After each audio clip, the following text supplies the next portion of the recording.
Hello, this is OldCrowBalthazor, and welcome to Balthazor's Tragic Arcana. So this is my continuing multiplayer match of the Imphal-Kohima 1944 scenario. It comes with DLC Rise and Fall of an Empire for Strategic Command War II, War in the Pacific.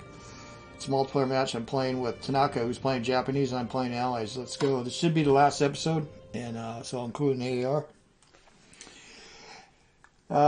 What would it be? Episode 29, May 31st, I guess, 1944. All right. Yeah, I see someone's going to be playing Day of Infamy. I'm going to want to do that on YouTube. I'm going to want to do it with multiplayer. Anyone interested, especially if you're a YouTuber, so people can watch both sides, but that's not totally necessary. Anyway, let's see. So the last few turns, the Japanese finally started pushing on Yunnan across the frontier, trying to get to Palestine. And I role-played this via last turn, yeah. Then I role-played this too. We got a rail line going out of Dimapur. So the Japanese got too close and were going to envelop us unless there's some off-map help that's coming from the rest of India. We would bail. Especially this would be the first to get cut off from the south, because they're advancing in the south and East Bengal, which is now Bangladesh. Hoy!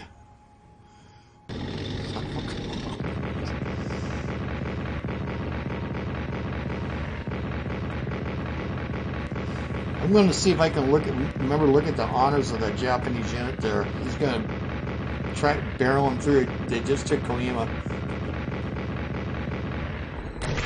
Yeah, there's the Nepalese are going to fold. Yeah.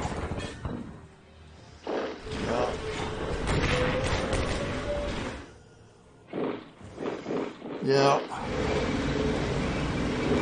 Now, I shoved a lot of Chinese units over. I airferried them in Lido. You could just wait and then just throw them all against the line there, but I did it in the beta with Bill Reniker. I played the same side, I played the Allies, and that didn't work out too well. I thought it would, but it didn't. I did a lot of things different, and then Tanaka did a lot of things different than what Bill did. I was surprised. Well, yeah, it should be the last turn. Let's go take a look. Yeah, see, he moved up in here. So, role-playing wise, yeah, we got one way out here, and they're closing in here. So, Chinese, well, let's go look at Yunnan. This wouldn't be good either. I can't withstand that. Look, he brought more here. So I'll go ahead and reinforce.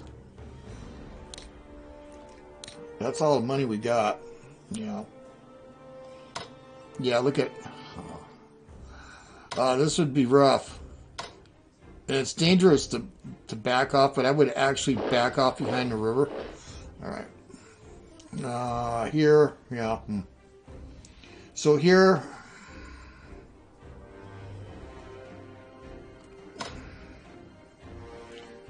Probably won't want to lose this. This is necessary for this. I used all my dough, didn't I? Can I even get a counterattack in? No. Well, we'll look at the charts.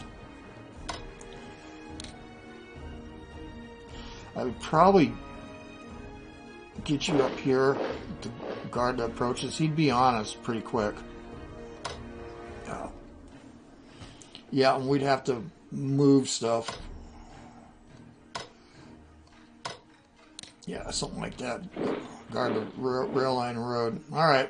Yeah, I think I can make this pretty quick. Here, well, we could do that. We're going to have to pull the Chinese tanks out.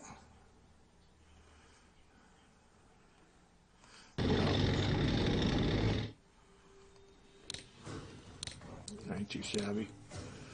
I'd probably start pulling folks back because, again, they're coming this way. So we would be getting ready to withdraw out of here. He can, yeah, he'd be on us quick, so we probably would, yeah. Probably pretty quick.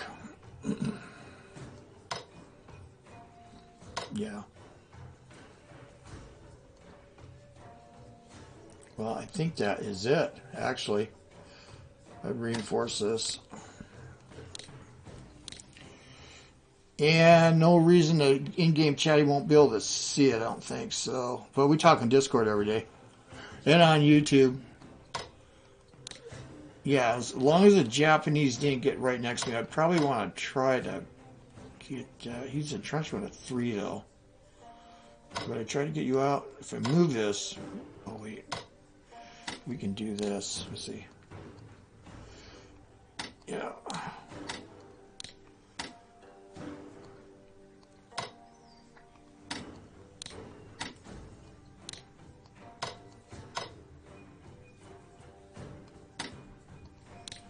That works.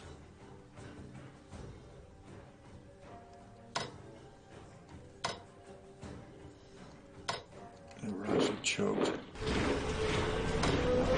All right, that's it. We should find out what the victory is here. Maybe Japanese.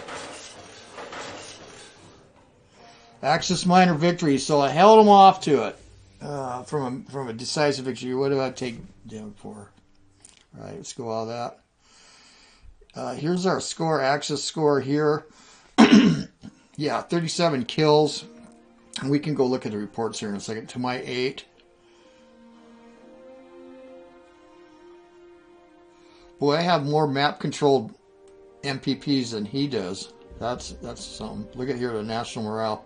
So total national morale is 56%. The Chinese is different than the British. Victory position is 60%. 40. Allied score 50. 92. Okay. And, oh yeah, the packaging would come up. Let me look at the reports. I'll discuss a little bit. I won't get too deep in this. We can do that in the comments when you guys watch this. So, well, let's go look at the reports real quick here. Let's go to losses. Let's go to detailed losses.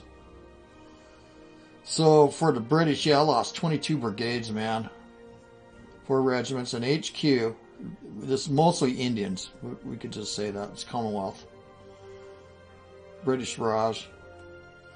Anti-air unit, field artillery, armored brigade. Yeah, that sucked. That was a bad deal. I'm glad we're looking at this because I'll talk about that. Yeah, the Merrill's Marauders, or the Mars Brigade, I guess. Mars Force. 4 divisions with the Chinese, and I got 5 regiments. No, 5. Yeah, regiments. I guess a different kind of regiment.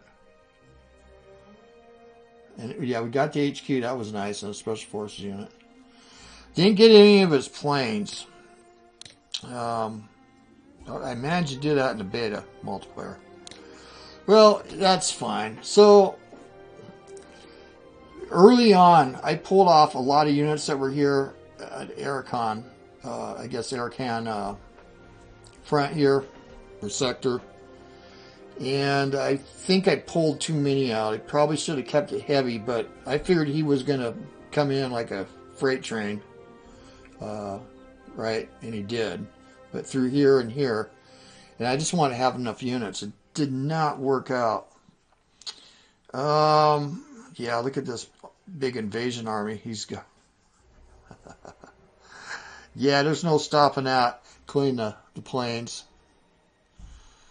I moved a Chinese tank here. And we were coming down here, the Hukwang Valley. I moved it over here. It proved to be instrumental in helping me over here. But we could have probably put more pressure on here. Chindits, he handled the Chindits well. In the beta multiplayer that I did with Bill, he kind of ignored them for a while.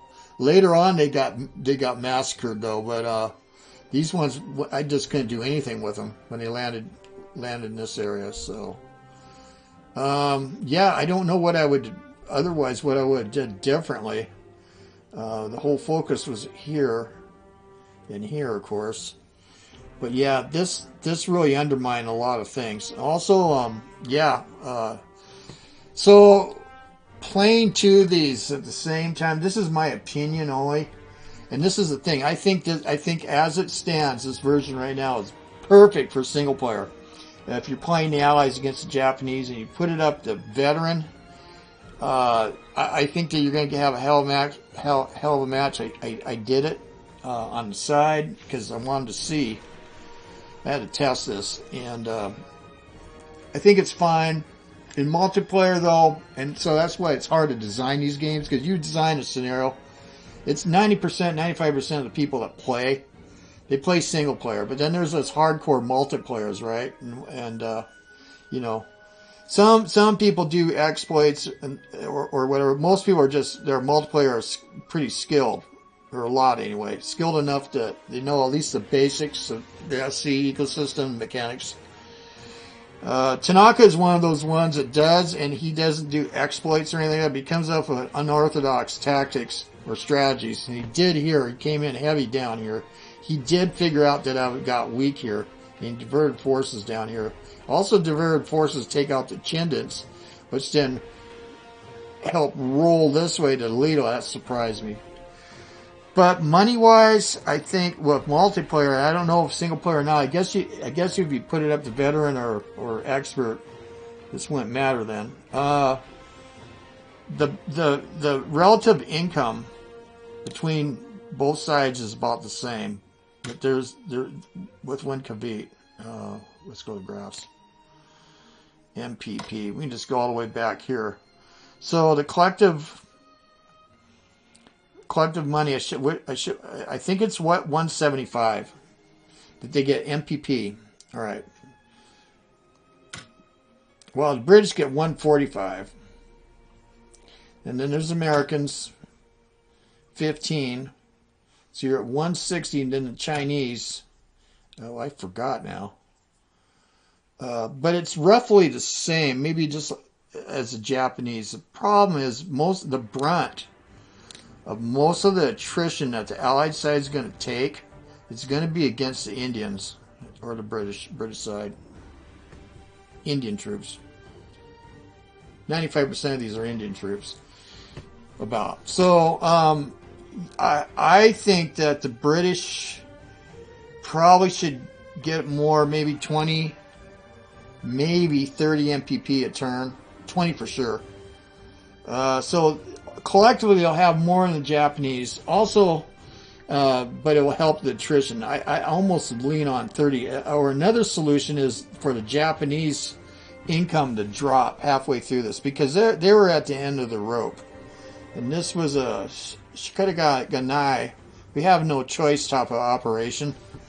And so there's that. Even if I had that money, I think I'd still be in some serious peril here against Tanaka. But that's anyway, and that's my opinion. But I do believe, and I think in single player it could apply too. If it's a casual player, isn't familiar with all aspects of this, the strategic command, and particularly this scenario, because there's some differences. It won't really matter that much. But against somebody that wants a real challenge and knows it, I think even with the extra money, they're still going to be challenged, because you can just ratchet up the AI, from easy to intermediate, which is kind of the default. Right, and then there's 2 more, I believe, right, to expert, which is pretty crazy, but yeah, and then you would definitely need the money.